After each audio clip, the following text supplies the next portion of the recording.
It's our starting pitcher episode, part 1. We'll talk strategies, undervalued players, mailbag, and much, much more. Alex Chamberlain of Fangraphs joins us next on Beat the Shift.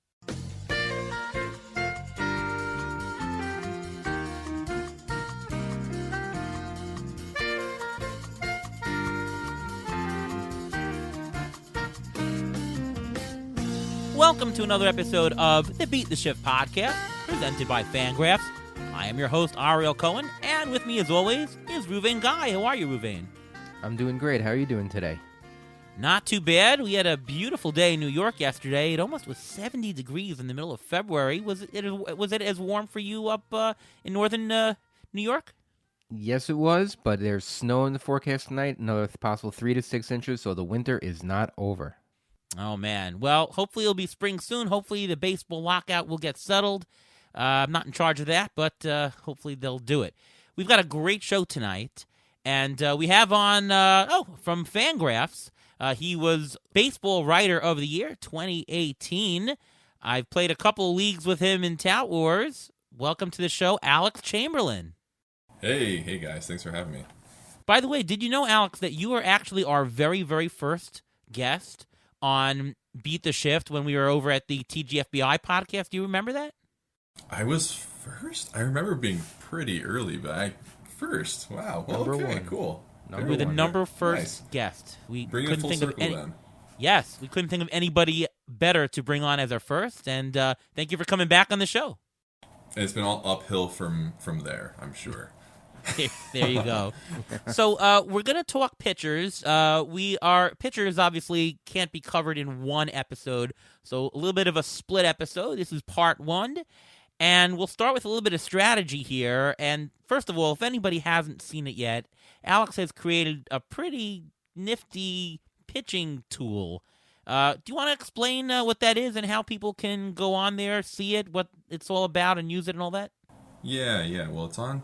I host it on Tableau because it's a dynamic tool, and I don't know how to do like website coding or anything like that. And Tableau is just an easy way for me to visualize stuff. But the tool itself is a pitch comparison tool, and basically what it does is it takes like the myriad specs from a pitch. You know, the velocity, the spin rate, the release point, the movement. Excuse me, I was like looking for. What other important things there are, and other elements of a pitch too, and it takes all that stuff and it calculates basically compared to all other pitches which pitches are the most similar according to those specs, and using that information you can rank or just like resort the list of pitches from closest to farthest, and then with that information it'll show you for each pitch how that pitch performs. So you can take, I think it defaults right now to Corbin Burns' cutter. You can look at the comps, the pitch comparisons for Corbin Burns' cutter, and see that the pitches that are closest to it are spectacular. And so you can kind of use it. The way I like to use it is for pitchers who have small samples, and I have a hard time evaluating pitchers in small samples because you'll see a couple starts.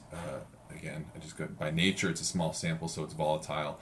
And it's kind of hard to weed out the noise and kind of hone in on a signal. So I will go to my pitch comps tool and pull up a pitcher like Shane Baz, who only threw, I think, like 11 innings last year. And I'll go and compare his fastball to other pitches, and I'll compare his slider or whatever else he throws.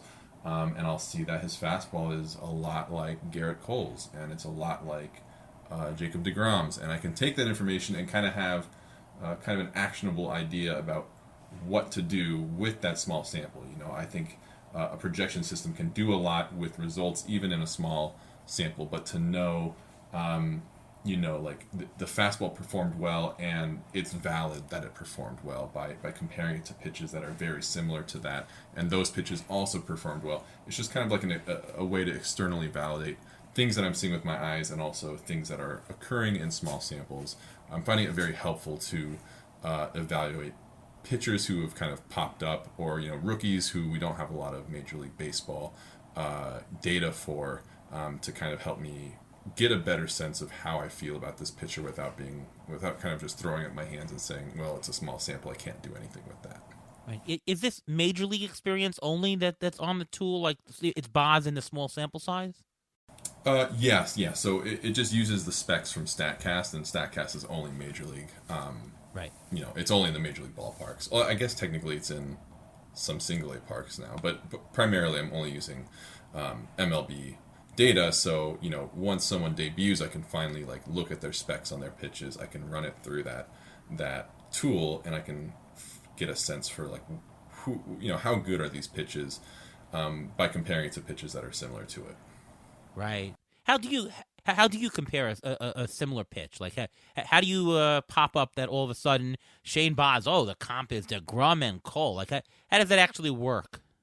Currently the calculation uses Euclidean distance, which is neither here nor there for someone who doesn't really care for the math. But it's basically just taking a bunch of different variables or a bunch of different elements of a pitch. So again, like the velocity, but it's taking all of that, and it is like kind of like it's like the Pythagorean theorem is the distance between two of the corners of a triangle, right?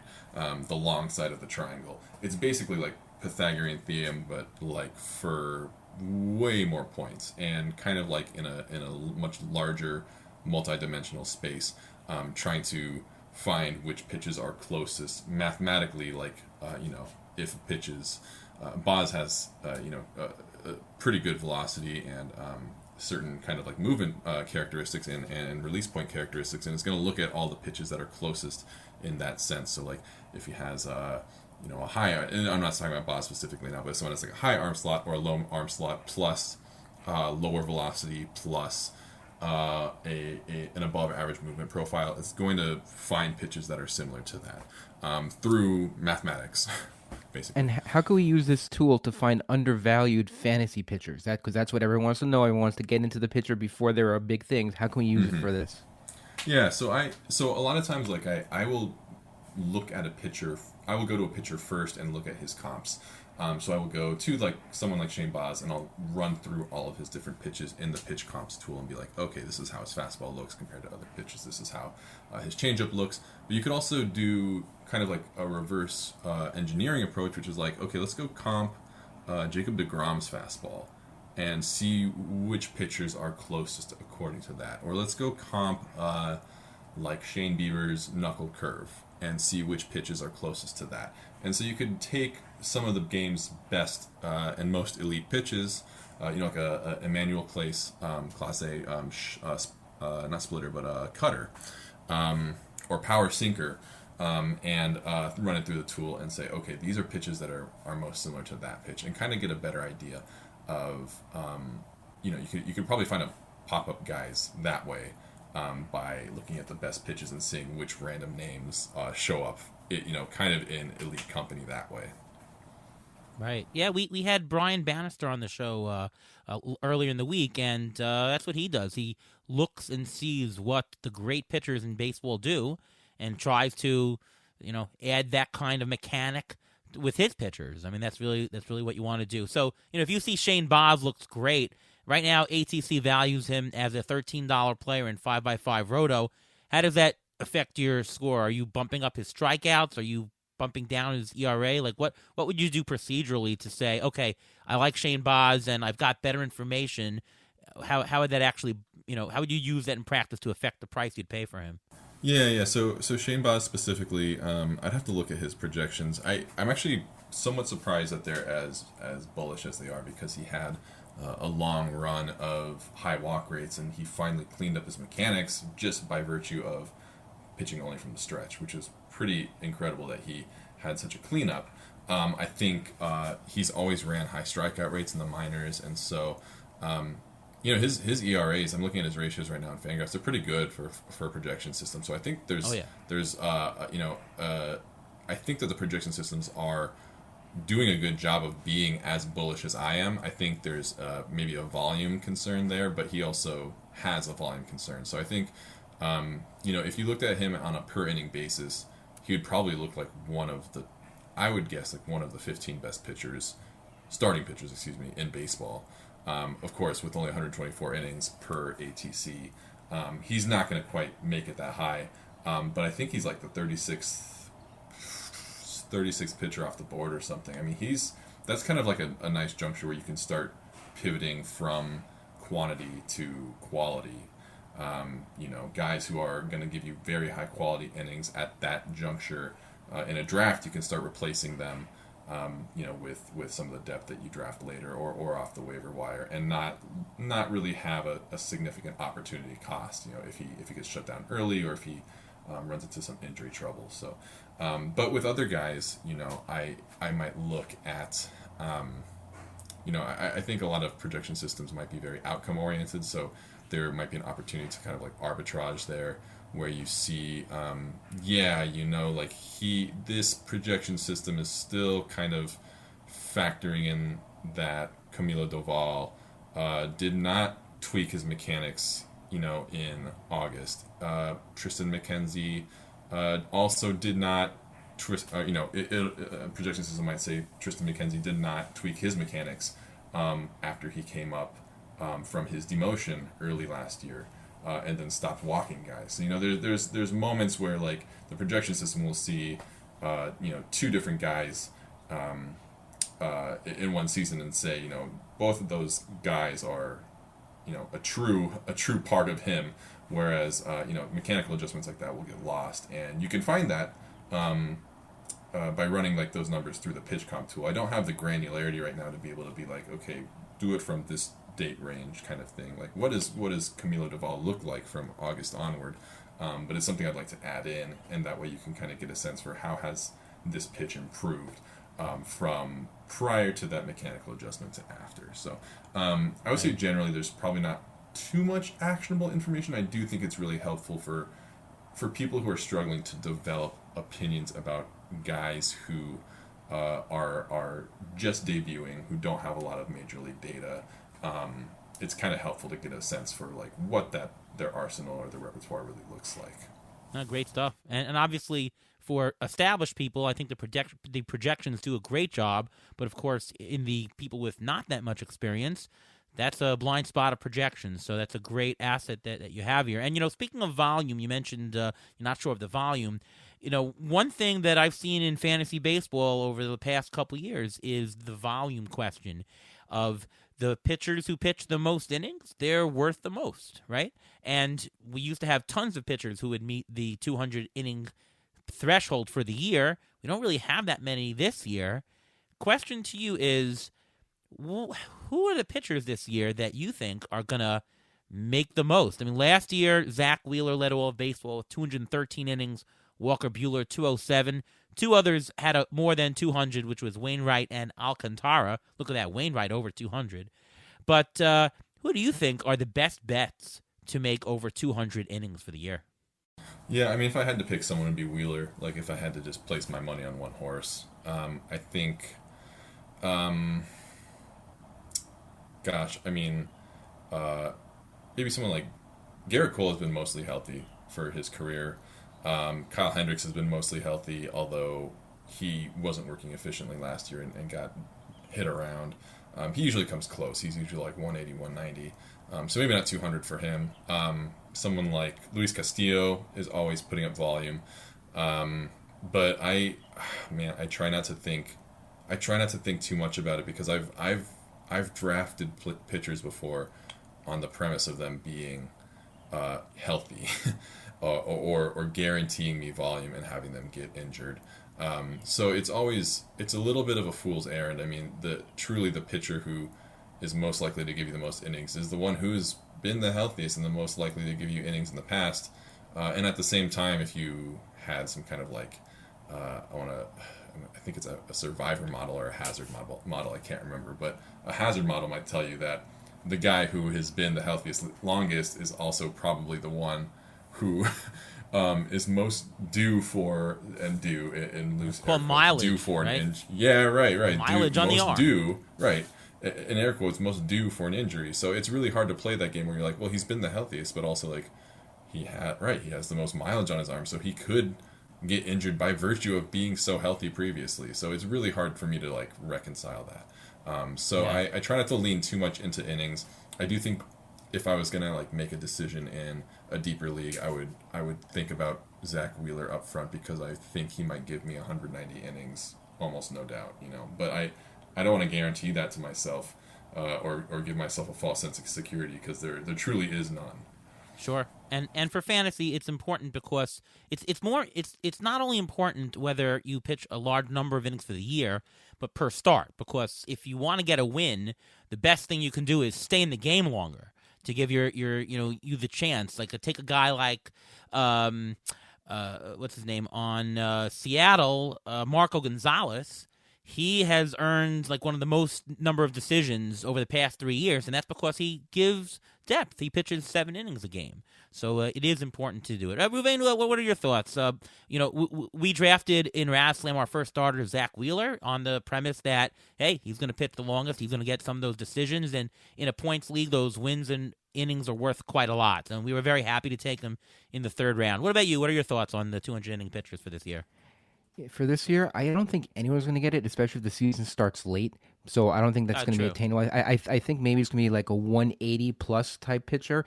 And there are a couple names. I mean, you mentioned Wheeler, you mentioned Cole already, but 2 guys who also are little. They're mid range. One is a mid range guy, and one is a guy off of a lot of people's radar. Lance Lynn. Lance Lynn is a compiler. He's thrown 200 innings 3 times in his career. He's 34. I'm not saying he can't do it again, but he just goes out there and he just keeps trucking and trucking and trucking.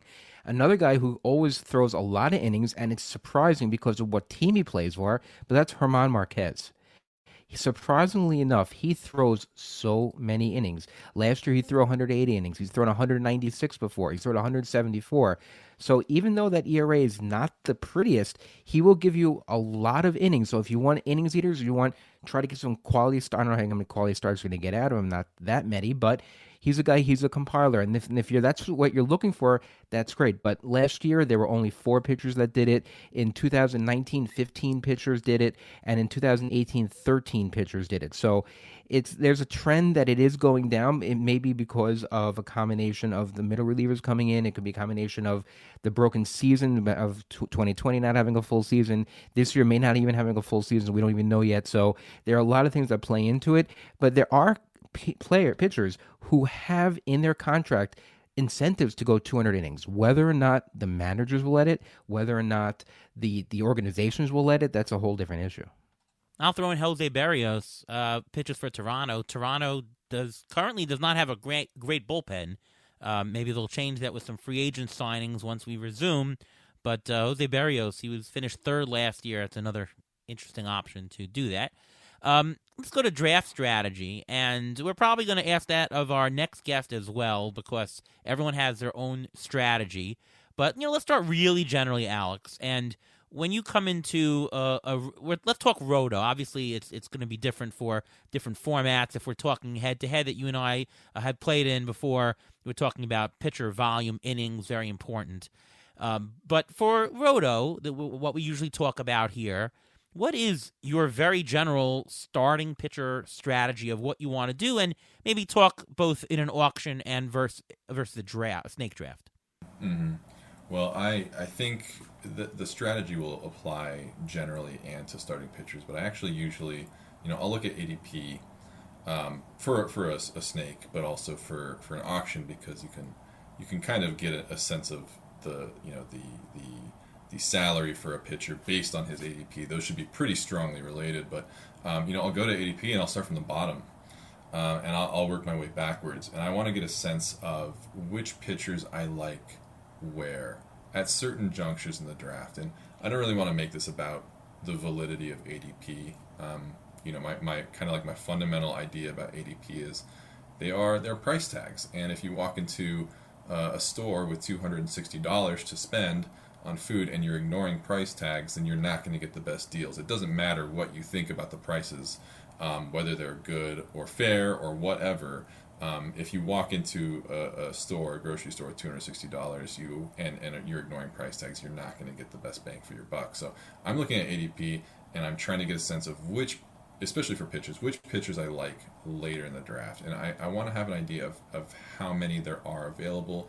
I want an idea of where they're showing up during the draft. And of course, all of this is kind of relative to what I think their earnings power is going to be. So like if, I'm looking at guys who I like, but obviously I want them to be affordably priced too, so I can try to generate the strongest ROI. So I'm creating kind of, I'm not even a mental list, but an Excel list. I have a draft tool that I've created for myself, and I watch all of those guys, and I make sure that I have an eye on which rounds they're going in, or what dollar value they're going for. And as I get closer to the top of my draft, then I have a better idea of, okay, which aces or kind of like 1A or even tier 2 pitchers would I be comfortable taking and not really force the issue. But which ones would I be most comfortable taking? How comfortable am I missing some of my targets and being able to supplement with some of the guys later in the draft, knowing where they're going to be coming, and really kind of threading that needle and not screwing that up because I'm aware and cognizant of when they're going to pop up in the draft. So I always start from the back, and I draft backwards is what Brian Slack called it once from Baseball HQ. It's drafting backwards, and I do that with pitchers, and I do that with all my players. Yeah, all good advice. I think I'd add to that it's also important on the pockets. I guess it's hot spots where you have not just one or two, but 3 or 4 pitchers that you like in a certain spot of the draft. Because let's say it's the 15th round and you say, you know what, there's like 4 pitchers that I like that is on average going there. You can be assured that at least one of them will appear there, right? If somebody really likes one of those pitchers, pitcher A, let's say A, B, C, D, it's possible that somebody in your league really likes A. Maybe somebody really likes D, and they'll jump them up 2 rounds. But to have all 4 of them where the ADP is going to be, if the ADP is 15th round, that means on average they're going to fall there. You might get the 17th round, right? But the probability of having one at the 15th round is very high the more pitchers you have. So I would not just look for a pitcher I like. I would look for rounds where I have a few pitchers that I think I can take within a round or 2. Ruben, anything to add? Yeah, I want to add on a little bit what Alex said about the 1A. When we draft, we're never really looking at a one starter, because especially in auction, when it comes to a snake draft, you take whatever the value is and you go according to the ADP. But we always look for a 1A, meaning you don't need the top guy, because in an auction they're going to be overpriced. They're not going to get that return on investment that you really want. But when it comes to a 1A pitcher, basically the pitching market is coming back to you. You don't have to overpay for something. You can pay value or a couple of dollars over the value, and that way you can get 2 1As for the price of a 1, and that way you get more bang for your buck. Yeah, auction very different with the pitching for me. In auction, I might be devising a plan based on how ADP is to how market AAV in an auction, I should say, is to my values. It might look like two $20 pitchers, which you really can't do 2 $20 pitchers in a draft because you only get 1 pick per round. Now I wouldn't say that I go by ADP. ADP for me in a draft is used as a guide for where I think pitchers will go, but I don't look at it. When I draft the first 4 rounds, I don't look at all at ADP. I take what I think is the best possible player that can help me with the construction of my roster going forward. The only place where I'll use ADP in drafts later on is to say, all right, I'm in the 8th round. Do I think I can get away with not picking this guy and letting a few picks come before me? How close is his ADP to what I think? And if ADP is much lower, you know what, I can chance it, and I can pick this other person first and then that. Yeah, use it as a tool to see if I can wait. But I never want to use ADP as a guide. And certainly at the end of draft, the last couple of rounds, you can throw ADP out the window. Just draft whoever the heck you want. Anything to add, Alex? Yeah, no, I mean that's right. I mean, you're not using ADP to determine. It shouldn't be used as a ranking by any means, but yes, it's less important at the beginning, right? Because you're just going by talent. In the middle rounds, it's interesting, but it's very helpful because you do have a sense of kind of like it's probabilistic, right? You can have a sense of game theory. It's game theory. You have an idea of if I can draft him now 100%, or I can wait to the next round, have 14 more picks go by. will he still be there? It's probably a coin flip now. So like you have a better sense of like, should I be popping a guy early? Should I just be pivoting to a different position? You can make a lot more decisions that way. And again, like you said, when you get to the later rounds, I mean, the dollar value equivalent, and I always relate ADP back to dollar value equivalents. Once you get to like For sure. the 17th, 18th, 19th rounds, you're talking about the difference between like a $4 player and a $3.70 player. And the round after that's like a $3.30 player. So like, if you're thinking about it in dollar terms, if you're willing to spend another 30 cents or 50 cents in an auction, go the extra round. Reach for the next guy. You're not going to be an idiot, or it's not going to be embarrassing if you pop ADP early and reach above ADP. If you really like a guy, because at a certain point at the end of the draft, you're talking about the difference between 30 cents, 40 cents, 50 cents, or at the very, very end, literal pennies difference between certain guys and certain rounds. Yeah. So 100% I'm on board with that. I do think my auction strategy is also different in that I am never, right, I'm not trying to get an SP1, SP2, SP3, SP4, SP5, SP6. I'm a kind of guy who will get, right, I'll get 3 SP1As, an SP3, 2 SP6s who I think will be SP3s. My strategy is so different for auction, but a lot of people don't play auction. But I'm constantly looking at, you have to be tracking the prices that other pitchers are going at. So you need to be vigilant in an auction, knowing who's going at what price. Kind of having a sense of, there are guys in this kind of tier, he'll probably go for a very similar price. So I'm always calibrating that.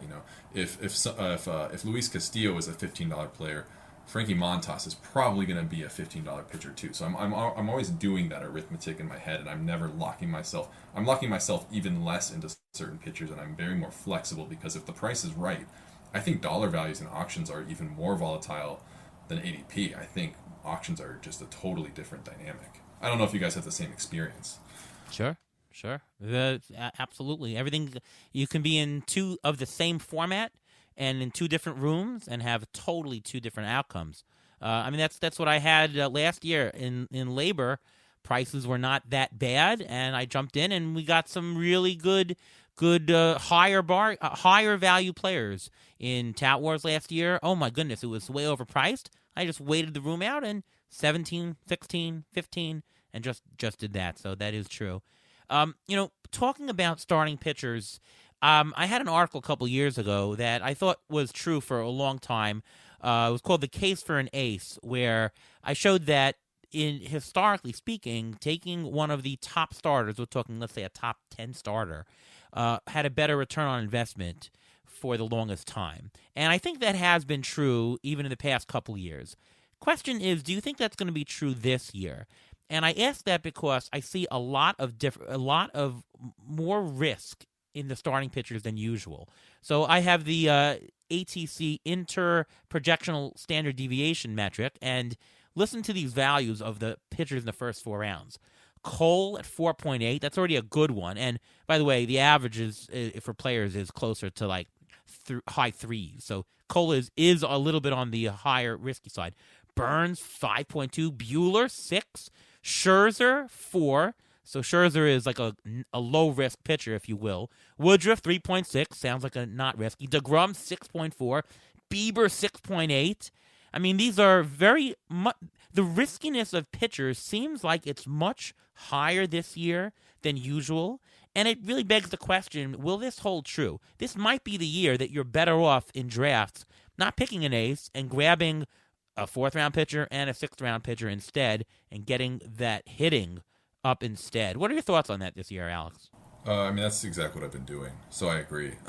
And I think in addition to the riskiness, there's also the added element of I think pitching is running deeper than ever before. I mean, I in the past, I think Paul Sporer calls this the glob. What is it? The glob. I call it the minefield, and it's like right around SP 20 to 25 through SP 40.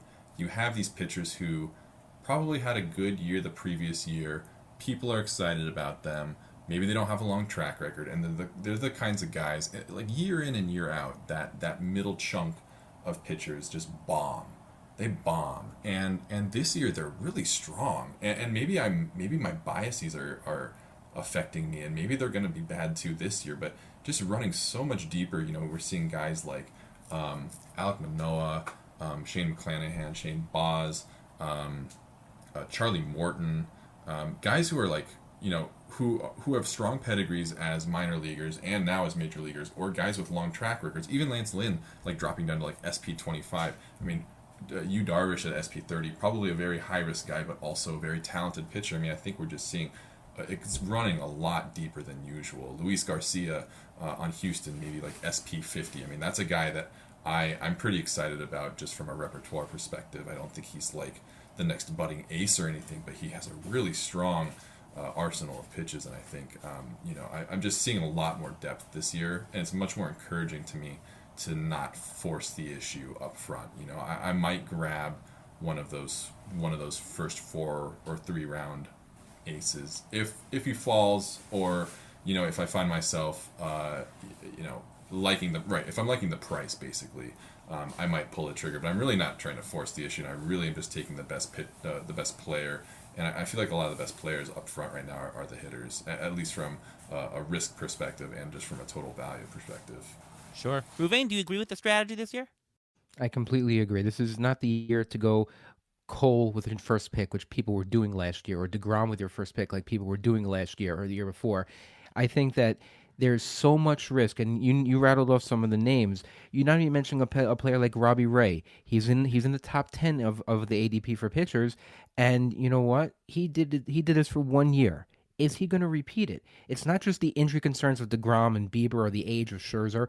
All these pitchers have warts, and you know what? So do the pitchers later down. And why should I spend money and possibly lose my return on investment, using that term again, lose some of that value there when you can get a hitter? So why don't you wait to the 4th or 5th round? If you wait to the 4th or 5th round, you got names like Glenn Slynn, like we mentioned before, Max Fried, Kevin Gausman, Joe Musgrove, Jose Barrios, like you mentioned before, even or Dylan Cease. All these guys are considered, they could be aces, but they're not truly aces, so I guess they'd be like the 1A, and that's what we're talking about. And you can wait the first 4 rounds and still get one of those guys, and I'll be perfectly comfortable getting one of these quote-unquote safer aces as opposed to the higher-risk pitchers higher up.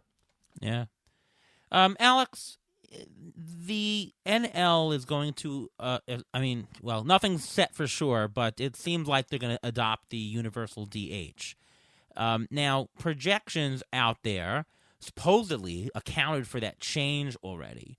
But, that kind of change in your projections is not always that simple because, we're talking about pitchers who've had experience at NL ballparks.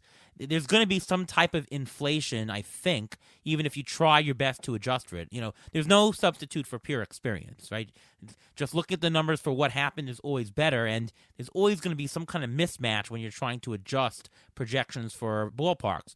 Do you think that the projections as they are now are going to still overvalue NL pitchers? Meaning, if you had a coin flip between an AL and an NL pitcher, according to projections, you should probably choose the AL one. Do you agree with that statement?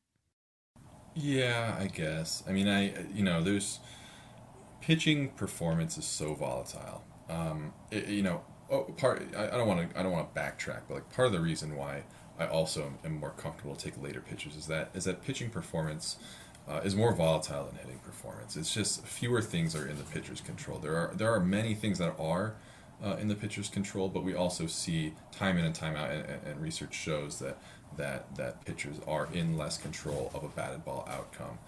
So as pitchers become more in control of their strikeouts and walks, that's great, but there's still a big what-if element for 60 to 70% of plate appearances, which is a lot of plate appearances to account for.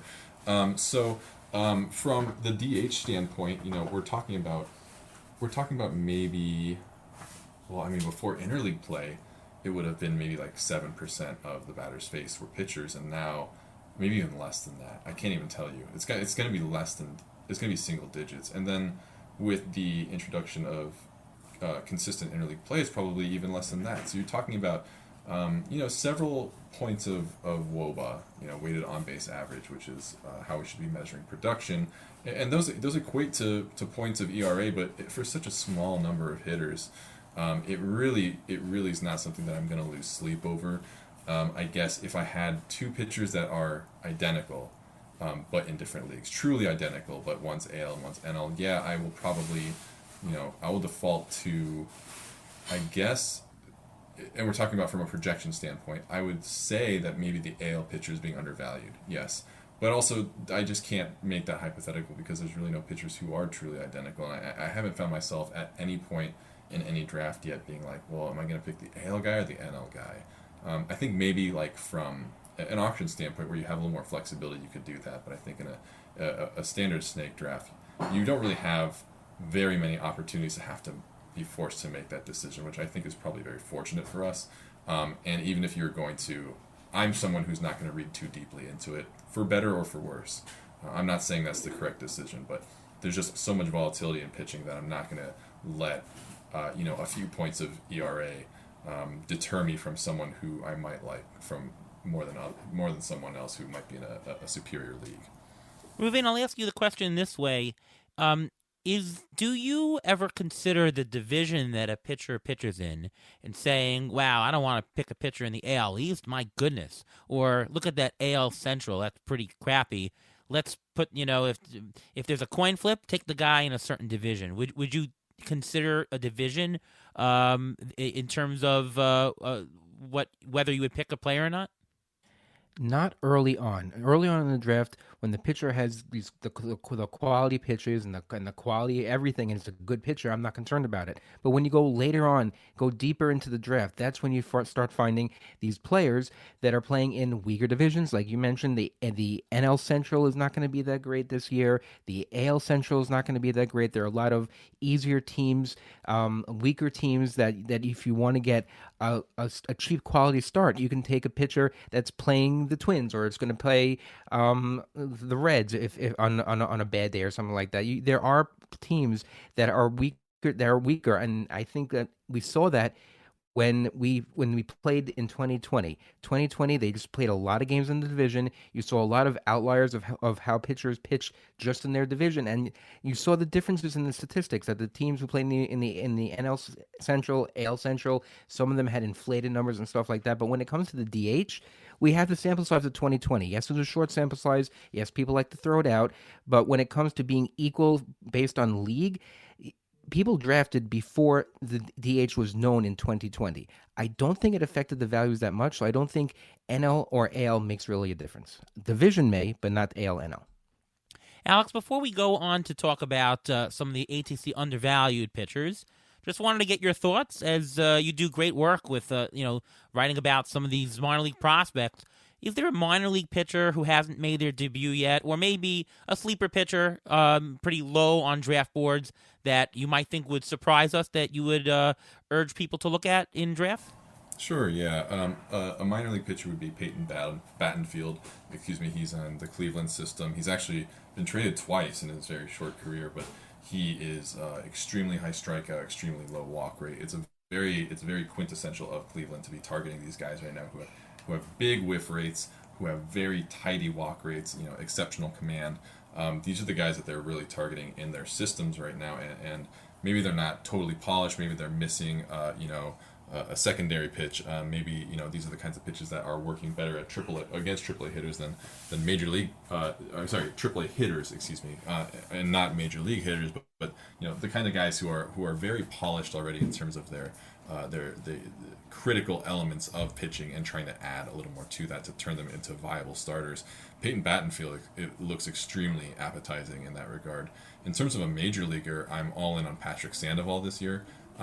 You can use the pitch comps tool. He looks like a spitting image of like a peak, not peak, but Luis Castillo. Luis Castillo before 2021, where he had a bad year. So I think Luis Castillo. The good Luis Castillo, right? The ground ball heavy and whiff heavy Luis Castillo. He looks great, and that's something where my pitch comps tool clued me into Pat Sandoval, because he wasn't really on my radar, and I was again ready to dismiss him kind of as like, had a nice small sample, not like overly thrilled by the peripherals or anything, but when I looked at the individual pitch comps, I'm like, wow, this is really, the sinker stands out, the changeup stands out, this is all really impressive to me, and that late in the draft, he's like SP60 or whatever. I'm willing to take I'll leapfrog ADP by 1 or 2 rounds to make sure that I'm getting Patrick Sandoval, and knowing that like I'm not missing out on a whole lot by gambling on him later in the draft like that, as opposed to again taking a certifiable gamble early on certain pitchers. So Patrick Sandoval is my guy. Targeting him a lot. If he doesn't pan out, he doesn't pan out. But I'm not going to lose sleep over it because his ADP is pretty low right now, especially in 12-team leagues. Yeah. So the questions on those two players, on Sandoval, why are projections? I mean, projections don't dislike him, but most projections have him a bit over a 4 ERA. ATC is one of the low people with a 3.92 ERA, which mimics Steamer, actually. Why are people as low? Why do you think projections aren't taking into account something that you see a breakout with these pitches? And on Peyton Battenfield, the organization is fantastic for pitching, Cleveland. I don't think he's done anything higher than Double-A. Do you see his ETA as coming up this year at all? Yeah, that's the primary issue with Battenfield. I actually passed him in a DC in a draft and hold 50-team draft and hold league. I'm sorry, 15-team 50 player draft and hold, where I thought I'd be getting him in everything. I kind of just realized, like, you know what? I mean, the soonest he shows up this year is probably September. So he's someone that you're thinking about for 2023. If you're in a dynasty league, you got to be targeting him. I mean, he looks incredible, especially through his first 2 or 3 runs through the minors. But yes, you're right. It's been low minors. He'll definitely start in AAA. Guardians. The Guardians. They don't have a ton of pitching depth, so it is conceivable that he shows up sooner than later, like maybe in the summer. But I'm not going to hang my hat on that. It's possible that we never see him this year at all. It's entirely possible. So I'm not trying to get him too many places, but he is quite exciting to me. Patrick Sandoval, I think the biggest blind spot with projection systems is really knowing when to credit or discredit pitchers for their contact quality skills. And there are certain types of pitchers who excel, and that's primarily based on the pitches they throw and the locations they throw them, based on just kind of like the models and the zone analysis that I've done are the sinker guys and the low in the zone changeup guys. That's Luis Castillo, that's Patrick Sandoval, that's Lance McCullers, that's Framber Valdez. These guys who are getting tons of ground balls. Really, it kind of goes back to that old adage about targeting guys who are high ground ball guys. I don't think that's the only way to succeed, but the guys who are the sinker changeup combo guys end up performing significantly better than average in terms of managing that contact quality. And if a projection system just looks at Patrick Sandoval and regresses him toward the mean based on a fairly small sample of batted ball outcomes, like 80 innings worth or whatever in last year, then I think it's going to be underestimating that ability. That is probably already, a locked-in skill. And that's something that, again, my pitch tool could reveal is, these changeups and these sinkers that are similar to his are all good at managing contact. So it's just one of those things where, like, you're providing that external validation of what you're seeing and believing it also, as opposed to maybe leaning too much into regressing to the mean, which I think, again, is something that the projection systems have the hardest time with in terms of the contact quality element, especially because of how volatile pitching can be. Great stuff. On to ATC undervalued players. And on the show here, we list out a couple players that looks like ATC deems as a bargain, and we question whether we agree with that or not. So starting with Jacob deGrom, who is listed as a bargain here. He is a $34 pitcher according to ATC, and that's just with a 142 inning projection. I mean, you understand that if he's a 200 pitcher, this guy is close to a $50 player, which is insane. Mike Podhorzer, who took a lot of risk in last night's labor draft. He took Jacob deGrom in the second round and had absolutely no problem doing it. I don't think we have to argue here whether he's good enough or not. I think the question is more about the innings and whether we want to take the risk on the innings. Let's go to Ruvain first, because this is an injury-type guy. What are your best estimates on deGrom, and is the 142 ATC innings projection, does that sound right to you, or is it too high or low? I think it sounds a little bit low because he's in a walk year for his contract. He's going to put it all out there. The Mets are not going to hold him back that much. He did mention that the last time he did an MRI, he felt pain because of the position that he had to be in for the MRI, and it made it worse. So whether that's true or not, you take that for whatever that's worth. He is 34. He's turning 34 this year, but he only has, talking about mileage before, he only has 1,200 innings on his arm. So that's not crazy. I don't think 140 is out of the realm of possibility. I don't think 150 is out of the realm of possibility. And if they're contending, he's the type of bulldog pitcher that you want on your roster that will pitch through a little bit just because he wants to help the team. And also, again, it's contract year. I think he's going to push himself a little bit more. Alex, how do you approach these injury types? I mean, certainly if we had a guarantee that he would throw 180 innings, he should go 1-1 in drafts. What kind of haircut do you need to roster this kind of binary risk? And how do you approach these kinds of injured players where who knows how many innings they're going to have? I think his floor is so spectacularly high, I think. Or just maybe not his floor, but his per inning value is so spectacularly high that, I think I saw from my numbers that he could throw like 110 or 120 innings as a third round pitcher and break even. I think he could very easily hit that. For injury guys, I mean, I'm obviously following the news. The last thing that I saw, and try not to read too much into people freaking out about it, because I think there's a lot of people who are very sour about the prospect of taking DeGrom, but he missed the whole latter half of last year basically. But he was doing bullpens in September, and he was already ramping up to 98. So that was during kind of like his rehabilitation kind of part of his recovery, and it's going to be 6, 7, 8 months later possibly when he starts pitching, not pitching again, but when he starts seeing MLB action. I think it's incredibly possible that he pitches the entire year. I think there are a lot of people who are justifiably is the word I was looking for, justifiably nervous about it. But the fact that he was, the fact that he can already throw the ball harder than anyone else in bullpens as he's kind of rehabilitating is really impressive. And it's something that I'm keeping in the back of my mind that I think it's possible that he kind of shocks all of us. But I'm not going to even bank on that. I could just draft him at his current value, and all I need out of him is, like you said, like 120 or 140 innings, and he'd be well worth it at that point. So he's definitely in my game plan. He's maybe one of the only early round pitchers that is interesting to me, despite the risk, because he's so high value on a per inning basis. So if he's available early third round, is this an Alex Chamberlain pickup? Yeah. And if I didn't take a pitcher in the first two, which I almost certainly won't, so yeah, I think it depends on the hitters that are still on the board, because that's also kind of like Starling Marte territory. A little bit of who else is going right around there? There's a couple of nice we were talking about the 1A starters, and there's a lot of nice 1A hitters in the beginning of the third round, the end of the second round too. So I think it would really depend on what my structure at that point looks like.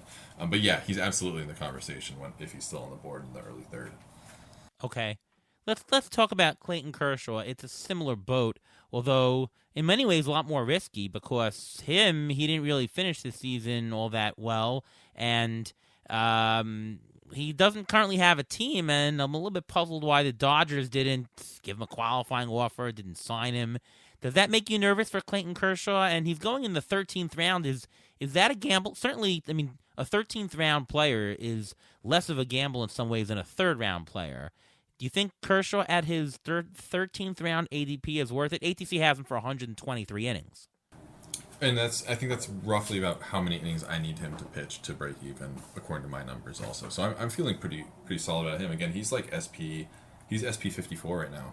I mean, he's very, very, very low on the starting pitcher list right now. And his ADP might not necessarily be low, but again, in terms of opportunity cost, I mean, he has to be one of the better values. I think, I've thought about this a little bit, and the qualifying offer thing is weird, and I think that teams maybe didn't do it because of the pending CBA conversation, because the White Sox didn't offer a qualifying offer to Carlos Rodon, which I thought was really weird, because basically they had this guy, they wanted to be their ace. They waited 7 or 8 years for him to be an ace.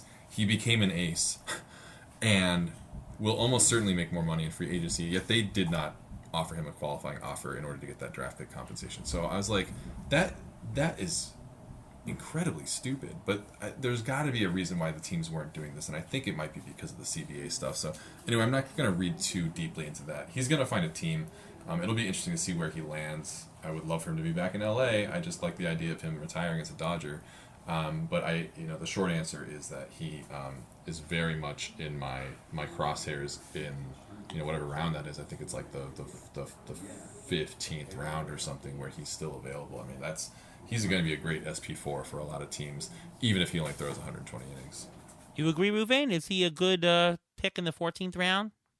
I have some concern for him. Besides not getting the qualified offer picked up, he's 34 also. He's actually 3 months older than DeGrom, but he has 2,400 innings on his arm. That's just regular season. That's not postseason.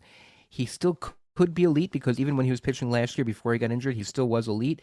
But I think I'm more comfortable picking DeGrom because you get more value per inning, like you said, Alex. You get more value per inning there, and there's less risk just because he has less wear and tear on the arm. We don't know exactly 100% what's going on with him at this point, whether the Dodgers are trying to save money, whether they wanted to try to maybe lock him up and they didn't want to have to deal with the qualifying offer issue. So I'm more concerned about Kershaw than I am about DeGrom. Yeah, I think I think that's fair to frame it that way. I also think that the options at the juncture where Kershaw's available are much less reliable than maybe some of the options at the top of the draft. And maybe that's not true, but I think once you're getting to that deep in the draft, there are guys who are genuinely bad who are going to be drafted. And I think having Kershaw on my team and giving me 120 very good innings, almost regardless, I'm not very concerned about the talent part of it. But if he gets injured, he gets injured. I'm going to be targeting him in shallower leagues, certainly because it's easier to replace someone like that if they get injured. But I do think there's a lot of pitchers in that juncture of the draft where they're not appealing to me whatsoever. So I think it's all relative. I guess is what I'm trying to say here.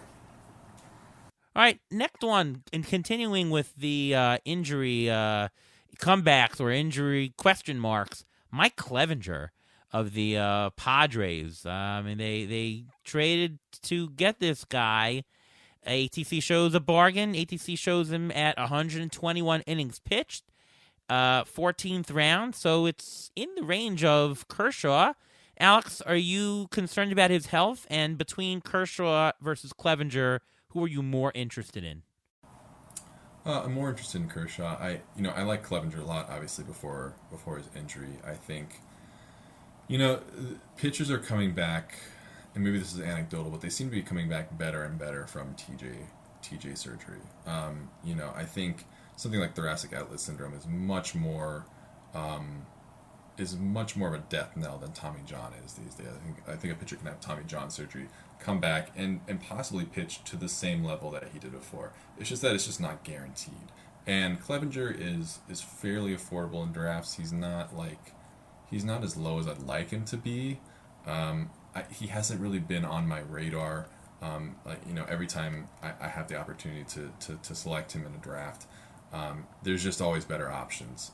So I've never really had to make that decision. I think in an auction, I would definitely be considering him more because there's more opportunity for me to grab him at a price that I think is more representative of what he might give me. I'm a little concerned that the strikeouts might cave, or it might be a slow kind of ramp up from being off for 12, 16 months or whatever. So I'm a little cautious about it. I thought he'd be.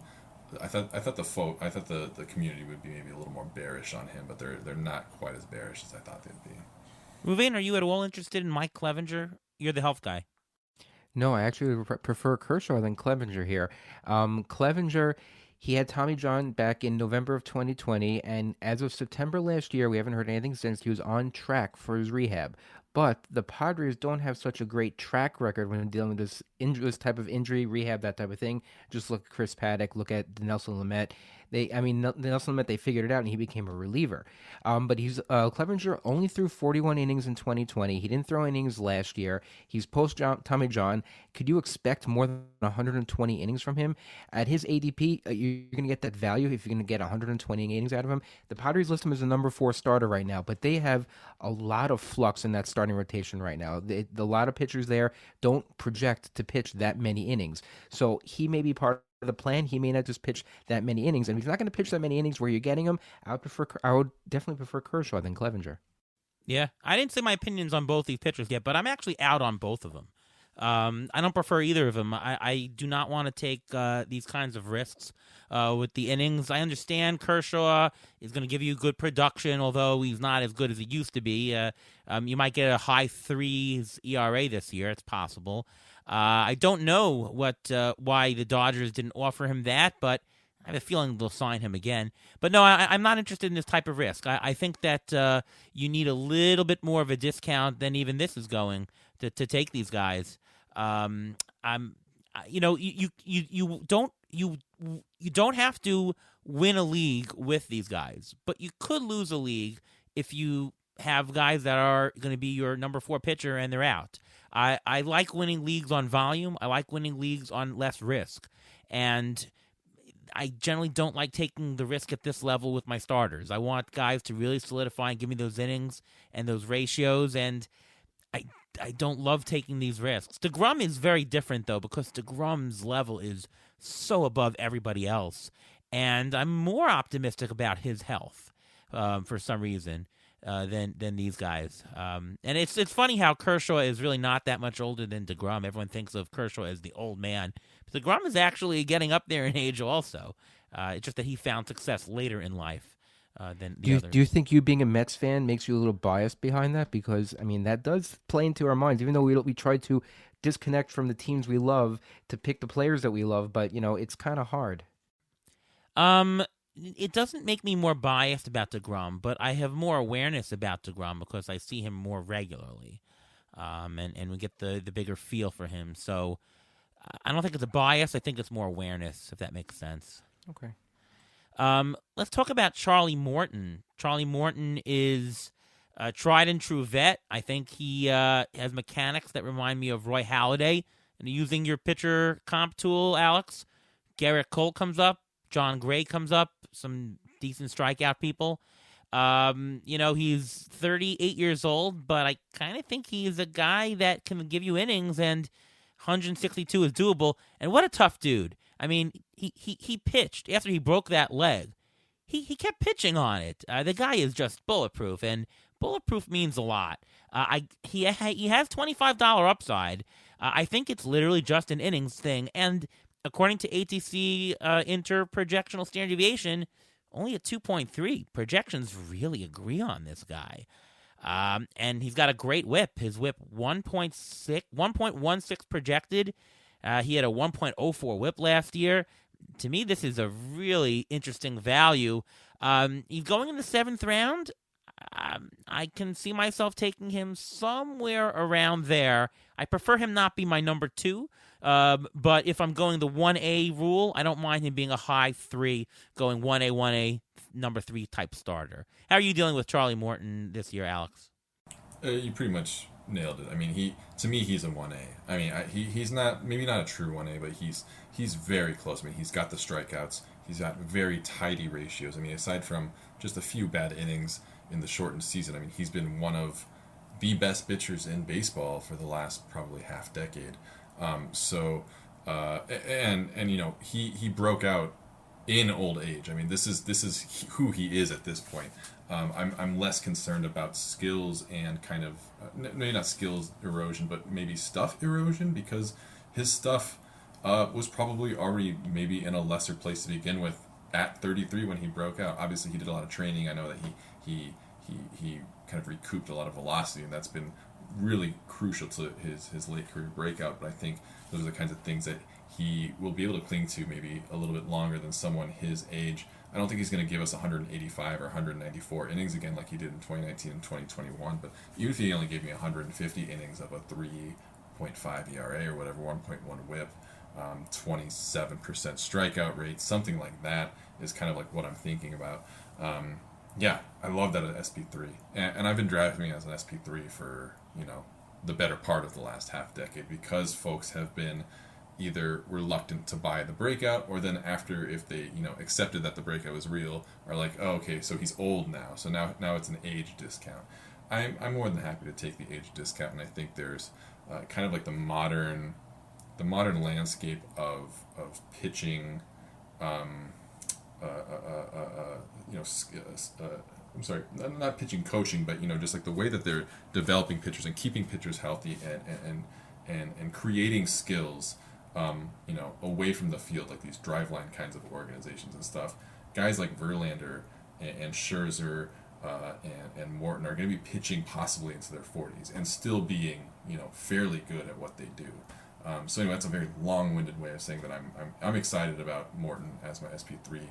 I've gotten him a couple of times as my SP3, so it's the perfect spot for me because I think he offers you the upside and the volume that you want from someone in that spot.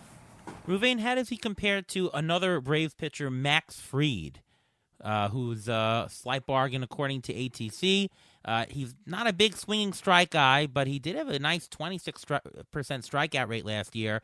But, of course, Fried, his best aspect is his high ground ball rate. He's got a career 50 to 55% ground ball rate in every year, and his walk rate is on the low side. So are you interested in Fried? How does he compare to the value per spot that you're getting with Morton?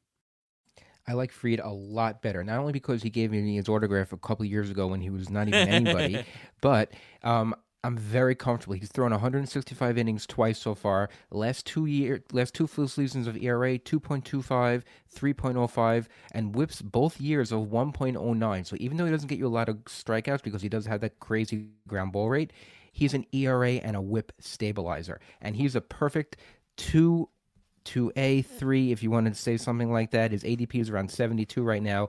I much more prefer him over Morton, but I'm okay with Morton also. I just prefer Fried more.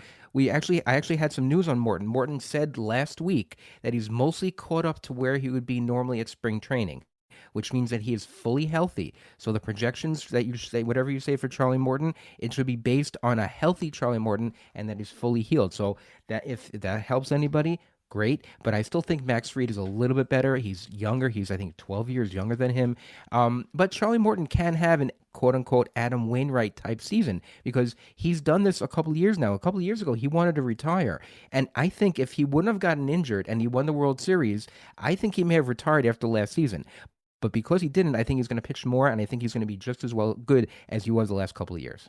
Yeah, and the lockout actually helps him because could delay could let the injury heal even more, and also if there's any kind of innings limit for him because he's older or whatever, less of an issue because it's less of a season, right?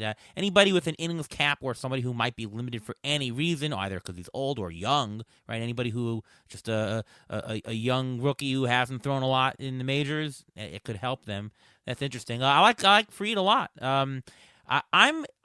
Even though Fried does not get you the strikeouts, I think it's more important in roster construction, especially in a draft, to take a guy with a dependable whip because you can always find strikeouts. You can always throw a 2-star pitcher if you've built up your whip and ERA.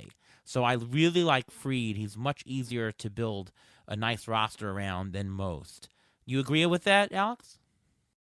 It depends on what your roster looks like up to that point, but I suppose so. I mean, again, he's heavily reliant on his contact management, and he's very good at it. So that is a bona fide skill of his. You're the Kyle Hendricks guy, right? I'm the Kyle Hendricks guy. Yeah. Fried has great command. I mean, there's a reason why he's able to run those low ERAs. I don't think he's a 2.25 ERA. I don't think he's necessarily a 3.04 ERA. The ERA estimators are relevant for a reason, and they have him. They significantly overshoot his actual ERA. I do think that the projections are about the same, but if you put the projections for Fried and Morton side by side, I mean Morton is going to be the better value even with possibly 20 less innings. But I think I'm indifferent. I mean they're both targets of mine, so it's always depending on the context of everything coming before it. They're both targets for me. And I think just to be clear, the the inverse of that is I go through my drafts before they start and kind of like cross off guys that I know I'm not targeting at all, kind of thing. Guys who, if they fall a certain amount in ADP or price or whatever, and then there's guys who I just like, kind of regardless, or I'll go above and beyond their AAV or their ADP. And Fried and Morton are kind of in that vicinity for me. All right, next player, Michael Kopech. He had 103 strikeouts in just 69 innings. If he were to pitch 160 innings, just 160 as a starter, that pace would give him almost 240 strikeouts. Well, we know that you can't just scale up numbers, but it looks like a lot of potential there. Michael Kopech seems like a nice bargain on a very high upside pitcher here. And by the way, if you are playing in those leagues that have SP or RP slots where you don't just have pick any pitcher, he qualifies in both. So, are you interested in Kopech, Alex? Not really. Not really, because I think his leash on a per start basis is going to be very short. I think he's going to be doing a lot of Blake Snellian kind of starts where he's maybe going for, if he starts, and I'm not even sure he's going to be a starter next year or at least start the year in the rotation, but he's going to be, I think we're going to be seeing a lot of 4 and 5 inning starts, never going 6. I would be surprised if he does. And I could be wrong, but I'm just not seeing a lot of volume, and I'm not loving that the role is not guaranteed yet. Maybe things are changing. Maybe I've missed some news, but the last I heard was that he quote unquote has to fight for a rotation spot. So, if they're making decisions based on talent, he will enter the rotation and he will be good. But he's not playing into my plans right now. Well, if he doesn't start games and he comes in as a bulk starter, he probably will win more games than if he was a starter. And if he ends up being more of a reliever, those ratios will be even better. So he could be interesting. Ruvain, you agree? I think he's more valuable as a middle reliever, as a bulk type inning guy after the opener, only because he also has a history of wildness. In the minors, he was walking a lot of people. As a reliever, he was averaging three walks per 9 innings. As a starter, actually, when he actually started 8 games so far in his career. He had a 1.26 walk per 9 innings, which is different. But I think that his problem is going to be his control, and the fact that he threw 2 miles per hour faster that as a reliever than as a starter shows why those strikeouts are up. So I'm a little bit nervous about those strikeouts, materializing if he remains as a starter. But if he does the bulk inning thing, then I'm 100% for him. Before we go on to our next player, it's time for the Injury Gurus Trivia of the Week.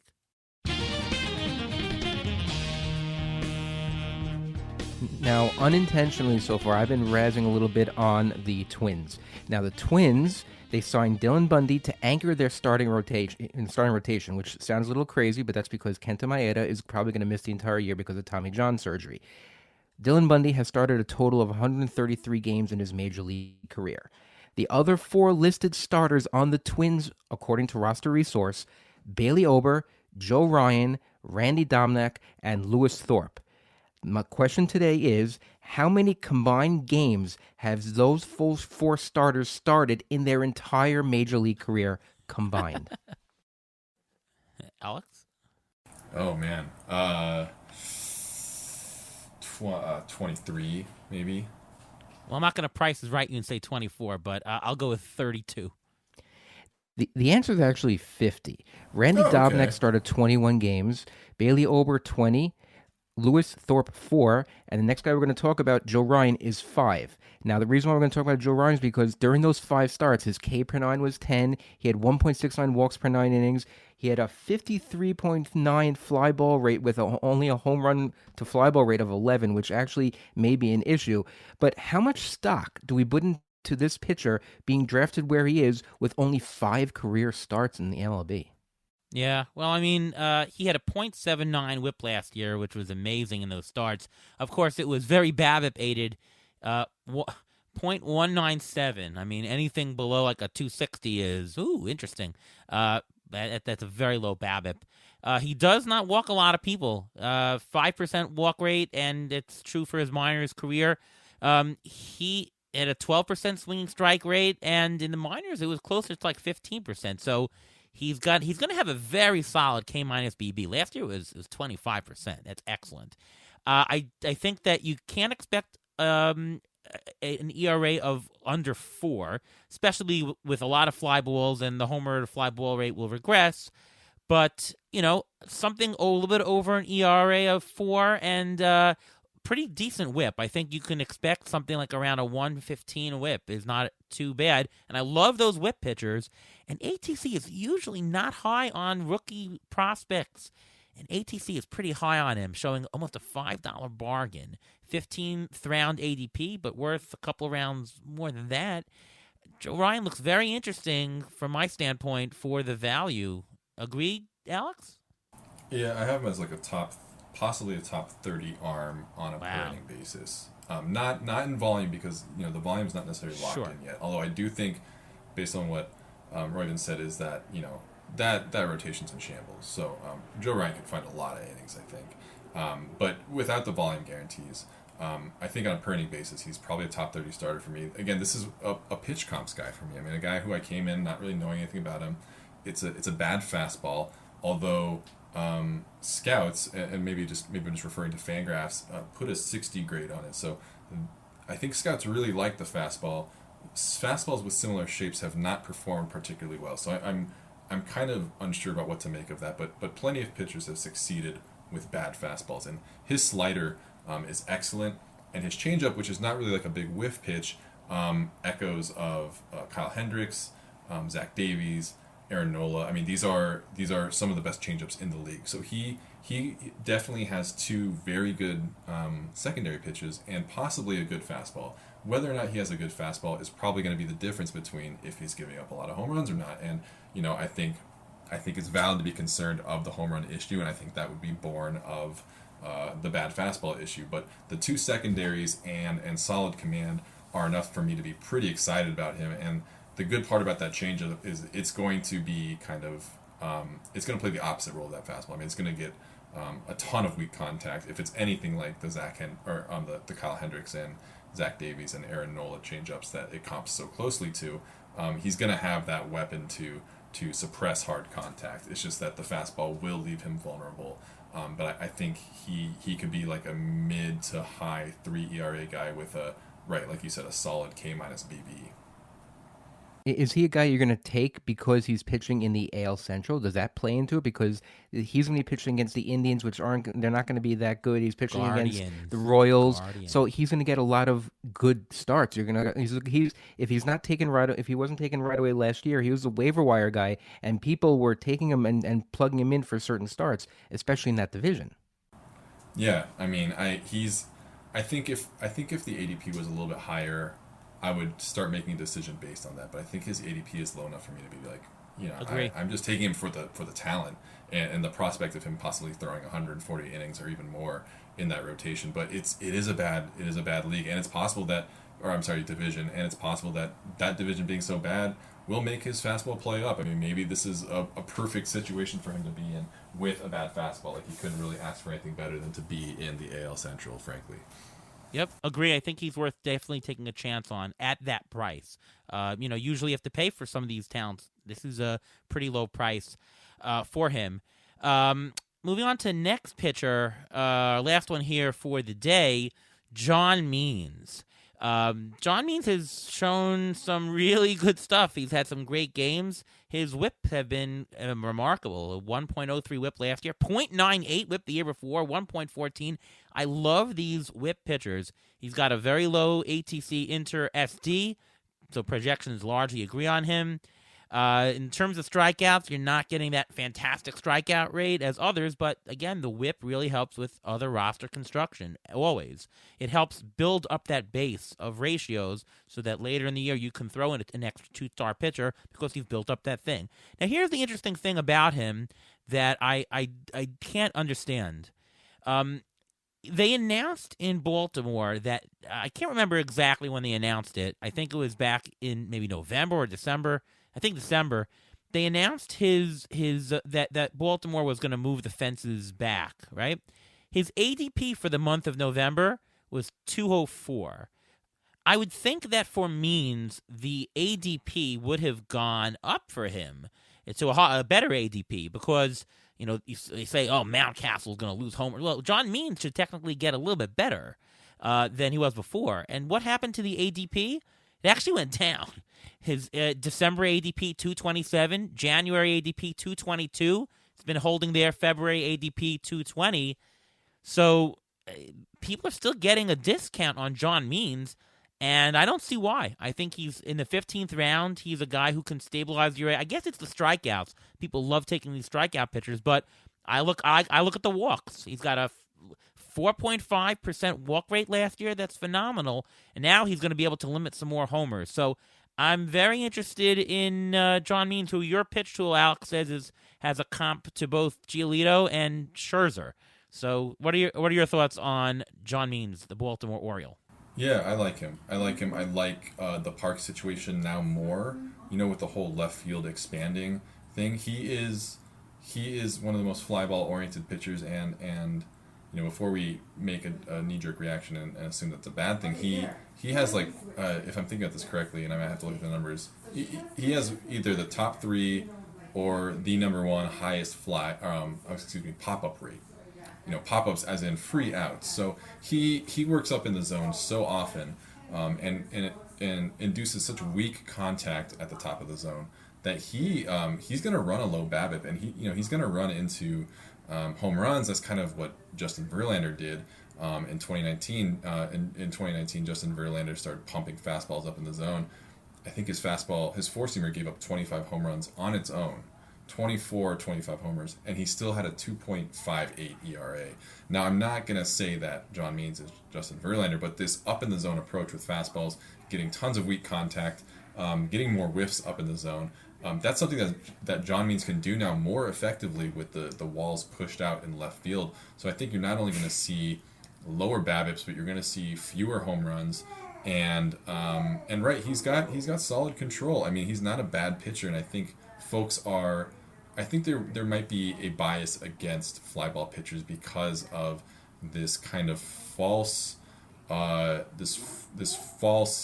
of assumption that fly ball pitchers equals bad and ground ball pitchers equals good. And there's a certain point where the higher your fly ball rate, or the inverse is the lower your ground ball rate, the more pop-ups you're inducing, just kind of by virtue of how your batted ball distribution looks. So John Means is great. I like him a lot. I don't want to say great, but he's a good pitcher, especially at his ADP, and the fact that the new park and all of that hasn't really changed anything is kind of astonishing. I guess some of us we ingest news differently because people make knee-jerk reactions all the time, and the fact that this is not doing anything to his draft stock is very interesting to me.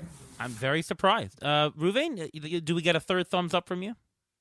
Yes, you do. I like John Means a lot. I think he's actually like a Max Fried light. They're both lefties. Max Fried is a ground ball pitcher. And John Means is a pop-up fly ball pitcher.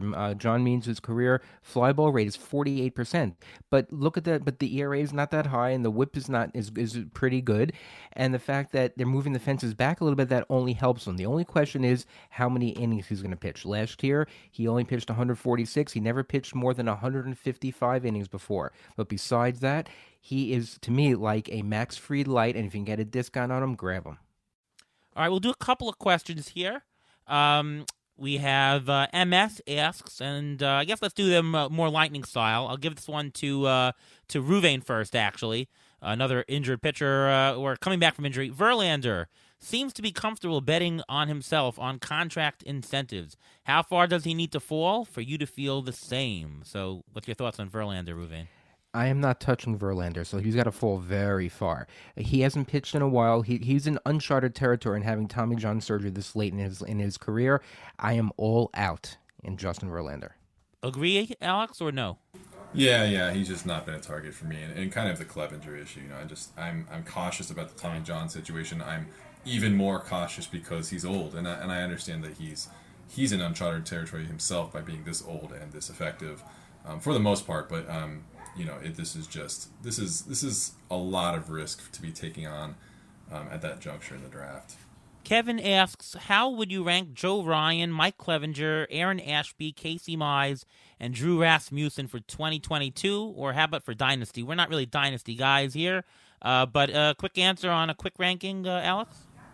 Sorry, say the names again. It was Joe Ryan, Ryan, Mike Clevenger, Aaron Ashby, Casey Mize, Drew Rasmussen.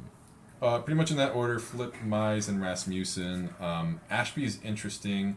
I'm not sold necessarily on the skills yet, and again, that's a pitch comp revelation for me. I think he is interesting. I know that the AAA skills or the AAA stats were they're pretty eye-popping actually, but the pitches themselves don't comp overly well. There is some promise there. Clevenger has possibly a higher ceiling. It's just he's more of a risk. So I think those two are interchangeable. I just don't know if Ashby falls into innings this year in the rotation as much. Rasmussen's also an interesting arm, but was much better in relief than as a starter, and I think people see him as a starter where I don't think he's going to necessarily play up the way he did in relief, and Mize being the worst of the five just doesn't have much at all in the way of tools, despite his pedigree. We'll do one more. Murad asks, question for you and your guests. What is your blind spot when drafting a team? I know you like to draft values, but how do you balance between values and high upside players? By the way, just to elaborate on the blind spot, I'm referring to your weakness or things you've never considered before but are coming around to it recently. As an example, I'm now open to picking a closer pretty high up this year, which I've never considered before. Thoughts, Alex, on a blind spot? Oh, God. I mean, my blind spot is typically just being too locked into a specific strategy or locked into certain players at certain rounds. Because, I do have my targets and I do have guys that I like. I do have guys that I'm trying to avoid. Sometimes that list can become a little too narrow in some spots, and I think it ends up reverberating throughout your draft. So this year I've been trying to be a lot more flexible, really just trying to force myself to not feel that bias of my targets, and still at most points just take the best player that's available, or the best player that's available for my current roster construction, and not try to force the issue of fit this target into this current roster and see how it works. Ruvain, you have a blind spot? Believe it or not, I think it's taking injury guys too early. I think I give injury guys people who are injured too much credit when they come back. I think they're going to get more value than I really think so. Last year, I think we had Nelson Lamet on all of our rosters. That screwed us over. We take these guys toward the middle to the end of the draft, and I'm a little nervous and hesitant about taking him. That's why I don't want anything with a whole bunch of different players coming back from injury. Some of them yes, some of them no, but I need to see proof before I can take him. Yeah, blind spots are usually blind for me. I think maybe a blind spot I have is in pitching. I used to be really good at drafting the pitchers. I've studied quite a bit more on the hitting, and I think I do a better job now, and I haven't gotten into myself yet into the level of pitch detail like you have, Alex, or some others have, Nick Pollock, and they know the ins and outs of this slider's working, this changeup's great, and they're changing the pitch mix. I haven't really gotten deep into doing that, and that's definitely a blind spot that I have. And I'd say maybe prospects. I don't really know prospects, and that is one too. Ruvain, quick injury update. Go for it. Okay, I got 3 players I'm going to throw out here. First of all, Matt Allen, who is a pitching prospect for the Mets. He had a second surgery on his right elbow last month. He is not expected to pitch this year.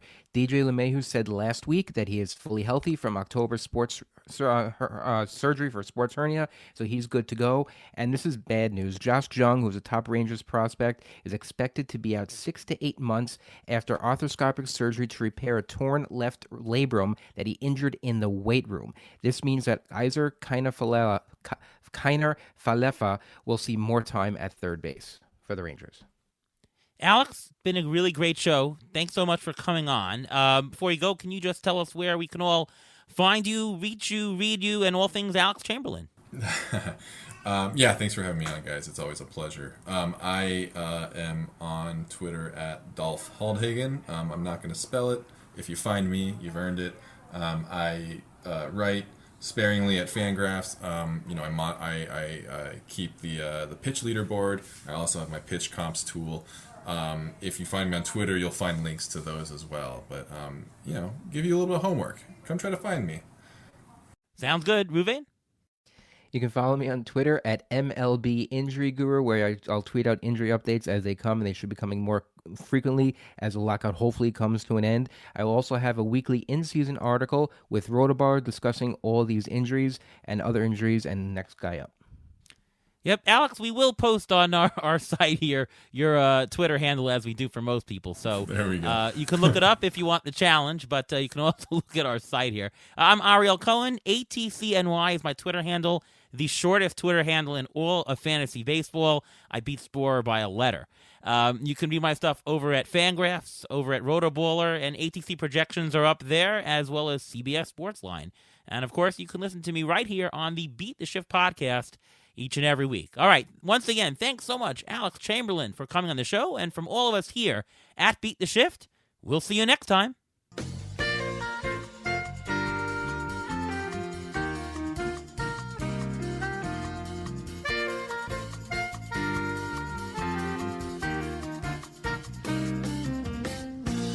Thanks for listening to the Beat the Shift podcast presented by Fangraphs. Follow us on Twitter at beat_shift_pod.